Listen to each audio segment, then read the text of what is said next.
বাট্টা হচ্ছে মূলত ডিসকাউন্ট বা ছাড়।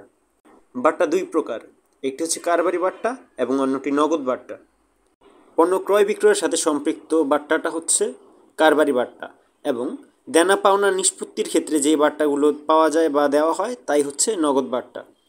কারবারি বাট্টা দুই প্রকার, ক্রয় বাট্টা এবং বিক্রয় বাট্টা। অপরদিকে নগদ বাট্টাও দুই প্রকার, প্রাপ্ত বাট্টা এবং প্রদত্ত বাট্টা।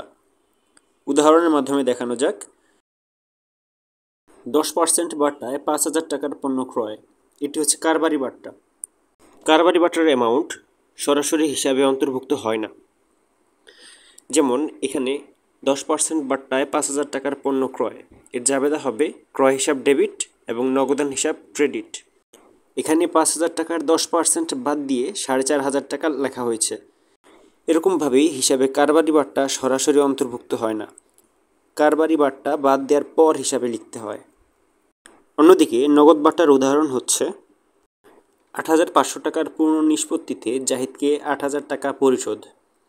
এখানে জাহিদকে পরিশোধ করার সময় 500 টাকা ছাড় পাওয়া গেছে, তাই এটা হচ্ছে নগদ বাট্টা।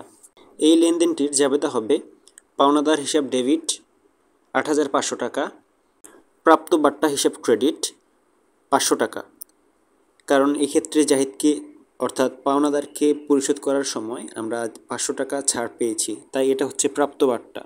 তাই প্রাপ্ত বাট্টা হিসাব ক্রেডিট 500 টাকা এবং নগদে পরিশোধ করা হয়েছে, তাই নগদান হিসাব ক্রেডিট 8,000 টাকা। এই ছিল বাট্টা সংক্রান্ত সমস্যাগুলো।